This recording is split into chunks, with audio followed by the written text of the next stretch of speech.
இது வயநாட்டில் ஏற்பட்டுள்ள நிலச்சரிவு மற்றும் அந்த சேரும் சகதியுமான வெள்ளத்தில் அடித்து செல்லப்பட்டு சாலியாறு என்ற ஆற்றுப்பகுதியில் மற்றும் 172 சடலங்கள் இதுவரை மீட்கப்பட்டிருப்பதாக ஒரு அதிர்ச்சி தகவல் வெளியாகி இருக்கிறது.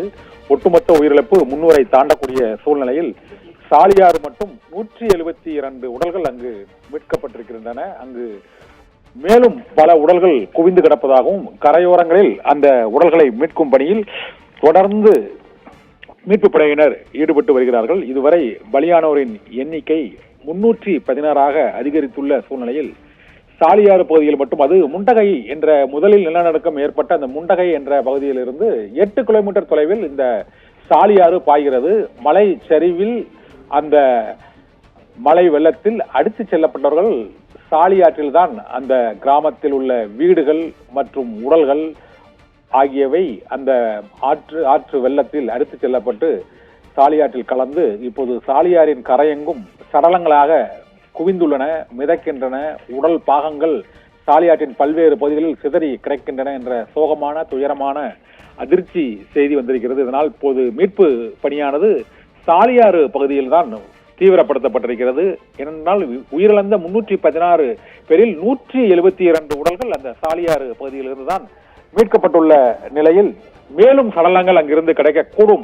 அங்கு சிக்கியுள்ளவர்களை மற்றும் சிக்கியுள்ள உடல் பாகங்களை மீட்கும் பணியில் தொடர்ந்து தேசிய பேரிடர் மீட்பு படை மற்றும் தீயணைப்பு துறையினர், ராணுவத்தினர், உள்ளூர் பொதுமக்கள் உள்ளிட்ட அனைவரும் ஒருங்கிணைந்து இந்த மீட்பு பணியில் 4வது நாளாக ஈடுபட்டு இருக்கிறார்கள்.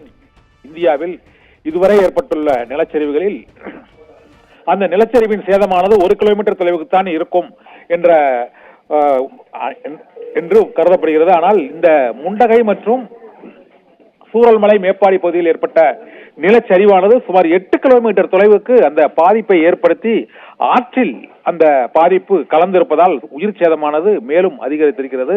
வழக்கமாக லேண்ட்ஸ்லைடு என்றழைக்கக்கூடிய அந்த நிலச்சரிவு ஏற்பட்டால் 1 கிலோமீட்டருக்குள் அந்த பாதிப்பு மற்றும் அதனுடைய சேதங்கள் இருக்கும். ஆனால் 8 கிலோமீட்டர் அளவுக்கு இந்த பாதிப்பு இருப்பதால் தான் முண்டகை, சூரல்மலை, மேப்பாடி ஆகிய 3 மலை கிராமங்களும் சாலியாற்றில் அடித்து செல்லப்பட்டு அங்கு அந்த ஆற்றில் அவர்கள் அடித்து செல்லப்பட்டிருப்பதால் உயிர் சேதமானது மிக அதிகமாக இருந்திருக்கிறது என்றும், அந்த ஆற்றிலிருந்து இதுவரை மீட்கப்பட்ட 172 சடலங்களுடன் மேலும் அந்த பகுதியில் சடலங்கள், உடல்கள் மற்றும் உயிரோடு அங்கு இந்த சாலியாறு பகுதியில் ஆற்றின் இரு கரைகளிலும் சிக்கியுள்ளோரை மீட்கும் பணியில் துரிதமாக ட்ரோன்கள், ஹெலிகாப்டர்கள் மற்றும் படகுகள் மூலமாக தொடர்ந்து மீட்பு பணி நடைபெற்று வருகிறது.